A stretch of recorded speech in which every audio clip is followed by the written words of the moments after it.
নিঃস্বার্থ সেবার নন্দাদীপ শ্রী জনার্দন বাপুরাও বোথে 2026 সালে পদ্মশ্রী সম্মানে ভূষিত হন। মানবতাই আমার আদর্শ, মানব কল্যাণই আমার নীতি, সবার মঙ্গলই আমার ধর্ম, দ্বিধা দূর করাই আমার বর্ণ, এক জাত গড়া আমার কর্ম, সবাইকে সঙ্গে নিয়ে চলা আমার কর্ম, ছোট বড় ভেদাভেদ মোছানোই আমার গর্ব, পড়ে থাকা মানুষকে ওঠানোই আমার স্বর্গ।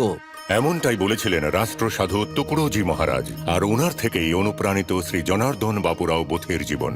এই আধ্যাত্মিক যাত্রার সূচনা হয় যখন গোগরি গ্রামে রাষ্ট্রসাধু তুকড়োজি মহারাজের এক সাধারণ ভক্ত পরিবারে শ্রী জনার্দন বোথের জন্ম হয়।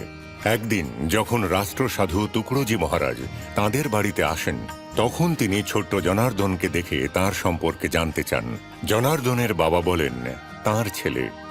শিশু জনার্দনের প্রতিভায় মুগ্ধ হয়ে রাষ্ট্রসাধু তুকড়োজি মহারাজ তাঁর বাবাকে অনুরোধ করেন যেন শিশুটিকে তাঁর সান্নিধ্যে পাঠানো হয়, আর তাঁর বাবা এই অনুরোধ মেনে নেন।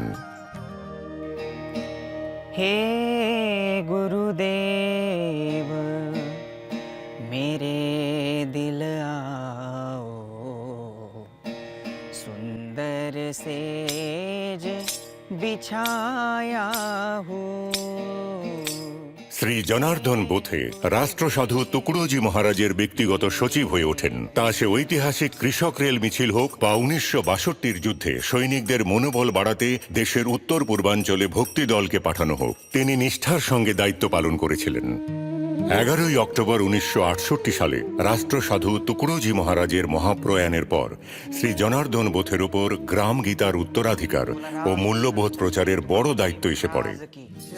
राष्ट्र संत श्री तुकडोजी महाराज की जय।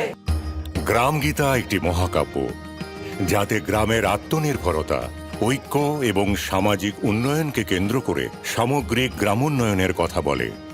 গ্রাম গীতার ভাবনা মানে দেশের উন্নতির ভাবনা, এমনটাই আমি মনে করি। এটি সমষ্টিগত কর্ম এবং দৈনন্দিন সেবাকে ভিত্তি করে প্রার্থনাকে সংজ্ঞায়িত করে। গ্রাম গীতায় অনুপ্রাণিত হয়ে শ্রী জনার্দন বোথে স্বচ্ছতা অভিযান, নেশামুক্তি অভিযান এবং পরিবেশ সংরক্ষণের উদ্যোগ নেন। তিনি আত্মনির্ভরতা বৃদ্ধি করতে 850টিরও বেশি মহিলা গোষ্ঠীকে সমর্থন করেন। 1972 সালে শ্রী জনার্দন বোথে রাষ্ট্রসাধু তুকড়োজি মহারাজ শিক্ষা সংস্থা প্রতিষ্ঠা করেন, যার অধীনে আদিবাসী এলাকায় 11টি আবাসিক বিদ্যালয় ও ছাত্রাবাস গড়ে তোলা হয়। এই প্রতিষ্ঠানগুলো হাজার হাজার বঞ্চিত শিক্ষার্থীকে মূলধারার শিক্ষার সঙ্গে যুক্ত করেছে। আসলে মহারাষ্ট্রের আদিবাসী শিশুদের উচ্চশিক্ষা লাভ হলে আমার সেটা খুব ভালো লাগে। শ্রী জনার্দন বোথের পদ্মশ্রী সম্মান শুধু ব্যক্তিগত স্বীকৃতিই নয়, বরং রাষ্ট্রসাধু তুকড়োজি মহারাজের উত্তরাধিকারকেও আরও এগিয়ে নিয়ে গেছে। শ্রী জনার্দন বাপুরাও বোথে 2026 সালে পদ্মশ্রী সম্মানে ভূষিত হন। তাঁকে আমাদের কোটি কোটি প্রণাম।